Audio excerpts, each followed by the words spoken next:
আসসালামু আলাইকুম। আশা করি সবাই ভালো আছেন। সবাইকে শুভ জুমা মোবারক। আজকে ঘরের খুব নিত্য প্রয়োজনীয় একটি জিনিস নিয়ে কথা বলবো, সেটা হচ্ছে সরিষার তেল। চলুন আমরা একটু ইউরোপ এবং আমেরিকার বাজার থেকে ঘুরে আসি। আপনি যদি ইউরোপ আমেরিকার বাজারে গিয়ে বাংলাদেশ থেকে আমদানিকৃত কোনো সরিষার তেল খোঁজেন, দেখবেন সরিষার তেলের গায়ে লেখা আছে ফর এক্সটার্নাল ইউজ অনলি। তার মানে হচ্ছে আপনি এটি ত্বকে ব্যবহার করতে পারবেন, কিন্তু আপনি এটি ভোজ্য তেল হিসাবে খেতে পারবেন না। কি আশ্চর্য এক ঘটনা!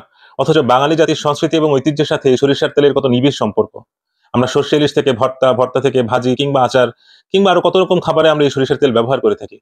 কিন্তু এফডিএ কিংবা ইউরোপিয়ান ইউনিয়ন তারা আমেরিকা, ইউরোপের কান্ট্রিগুলোতে এটি নিষিদ্ধ করে দিয়েছে খাওয়ার জন্য। চলুন দেখি আজকে কেন তারা এটি নিষিদ্ধ করলো এবং এর পেছনে বৈজ্ঞানিক কারণটা কি।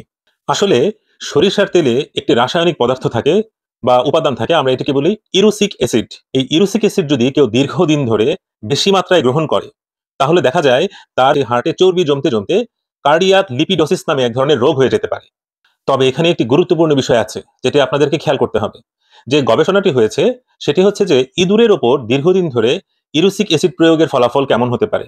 তো ইঁদুরের উপর প্রয়োগ করার পরে কার্ডিয়াক লিপিডোসিস যে হয়েছে, এটা তো মানুষের উপর নাও হতে পারে। ইঁদুরের আর মানুষের যে বিপাকের কাজ বা বিপাক প্রক্রিয়া, সেটা তো একই রকম নাও হতে পারে। তবুও সাবধান থাকতে হয়, যে কারণেই তারা এটিকে ব্যান করে দিয়েছে, যে এটি খাওয়া যাবে না। এবার একটি তথ্য শুনলে আপনি অবাক হয়ে যাবেন। আমাদের যে কাচ্চি ঘানি তেল, অর্থাৎ ঘানিতে ভাঙানো সরিষার তেল, এতেই ইউরিক অ্যাসিডটি থাকে সবচাইতে বেশি, প্রায় 20 থেকে 40%। তো তাহলে কি আমাদের এই সরিষার তেল খাওয়া বাদ দিয়ে দিতে হবে? না। তখন মাঠে নামলো কোম্পানিগুলো।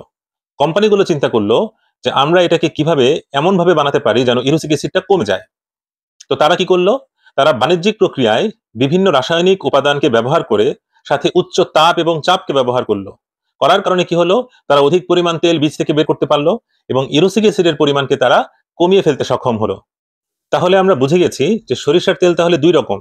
একটা হচ্ছে যে প্রাকৃতিক উপায়ে শীতল প্রক্রিয়াকরণের মাধ্যমে যেটি বানানো হয়, অর্থাৎ খাঁটি কাচ্চি ঘানি তেল। আর আরেকটি হচ্ছে উচ্চ তাপ এবং চাপ প্রয়োগ করে প্রক্রিয়াজাত করে পরবর্তীতে রাসায়নিক দ্রব্য মিশ্রণের মাধ্যমে একে পরিশোধিত করে যে বাজারে তেলটা পাওয়া যায়, সেই সরিষার তেল। তাহলে এখন আমরা কি করব? বাজারের যে সরিষার তেল পাওয়া যায় সেটাই খাওয়া শুরু করি। এখানে তো ইউরিক অ্যাসিডের পরিমাণকে তারা কমিয়ে এনেছে। কিন্তু এখানেও সমস্যা। সমস্যা হচ্ছে, আপনারা খেয়াল করবেন, অনেকে বলবে যে আগের দিনের মানুষ তো অনেক সরিষার তেল খেত, অনেকেই খেত। কই, তাদের তো কোনো সমস্যা দেখি না। অথবা এখনো অনেকে খাচ্ছে, তারা বলবে যে তারা বেশ ভালো অনুভব করে। তাদের ত্বক ভালো থাকে এবং তাদের যে গ্যাসের সমস্যা সেটাও নাকি কমে গেছে। তাহলে বিষয়টা আসলে কি? বিষয়টা হলো, কাচ্চি ঘানি যে প্রক্রিয়ায় তৈরি করা হয়, সেখানে উচ্চ তাপ বা চাপ প্রয়োগ করা হয় না। যে কারণে সরিষার তেলের যে কিছু ভালো উপাদানগুলো আছে, যেমন ভালো কিছু চর্বি থাকে ওখানে, মনো আনস্যাচুরেটেড বা পলি আনস্যাচুরেটেড ফ্যাটি অ্যাসিড। এই চর্বিগুলো কি করে? শরীরের যে খারাপ কোলেস্টেরল সেটাকে কমায়, আর ভালো কোলেস্টেরল গুলোকে বাড়ায়। যে কারণে হার্টের জন্য এটি উপকারী। 2 নম্বর হচ্ছে, এখানে থাকে অ্যান্টিঅক্সিডেন্ট, থাকে হচ্ছে ভিটামিন ই এবং আরো কিছু প্রদাহ কমতে পারে এরকম রাসায়নিক উপাদান। যে কারণে এই জিনিসটি কিন্তু আগের দিনের মানুষ বা এখনো অনেকে ব্যবহার করে উপকার পাচ্ছে বলে আমরা শুনে থাকি। যখন উচ্চ তাপ এবং চাপ প্রয়োগ করা হয়, তখন কিন্তু এই যে ভালো ভালো উপাদানগুলো আছে সেগুলো কিন্তু আমরা রিফাইন্ড ওয়েলে আর পাচ্ছি না, অথবা যে পরিমাণে পাওয়া উচিত ছিল সেই পরিমাণে আর পাচ্ছি না। সুতরাং একটা গন্ডগোল বেঁচে গেল। তাহলে ভালো উপাদান এখানে নাই, যদিও বা ইউরিক অ্যাসিডের পরিমাণটা কম। শুধু তাই না, রিফাইন্ড ওয়েল পরিশোধনের সময় কিছু রাসায়নিক দ্রব্য ব্যবহার করা হয়, যেমন হেক্সেন কিংবা ফসফরিক অ্যাসিড জাতীয় রাসায়নিক উপাদান। এগুলো তারা চেষ্টা করে যতটা সম্ভব নিঃসরণ করে পরবর্তীতে বের করে দেওয়ার জন্য। কিন্তু কিছু কিছু উপাদান তো রয়েই যায়। তো সেই উপাদানগুলো কিন্তু শরীরের জন্য অত্যন্ত ক্ষতিকর। সুতরাং এটাও একটা সমস্যা। আসুন এবার আমরা পুরো বিষয়টাকে একটু গুছিয়ে নিয়ে আসি। তাহলে প্রাকৃতিকভাবে যে আমরা কাচ্চি ঘানি সরিষার তেলের কথা বলছি, এখানে ইউরিক অ্যাসিডও বেশি, উপকারী উপাদানও বেশি।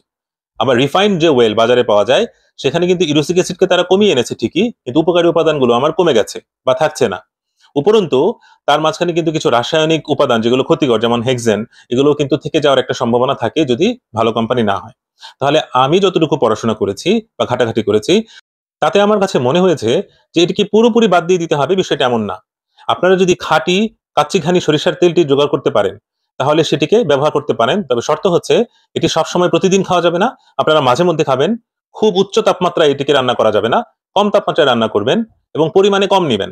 আপনি যদি এই প্রক্রিয়ায় সরিষার তেলকে ব্যবহার করেন, তাহলে আপনার হার্টে ইউরিক অ্যাসিডের জন্য যে ক্ষতি হবার সম্ভাবনা, সেটি কিন্তু আর থাকছে না বা কমে যাচ্ছে।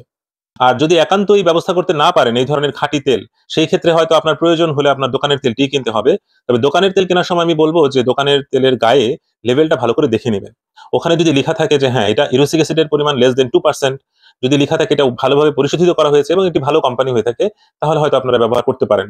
তো আশা করি তথ্যগুলো আপনাদের ভালো লেগেছে বা কাজে লাগবে। তো সবাই দোয়া করবেন। আসসালামু আলাইকুম।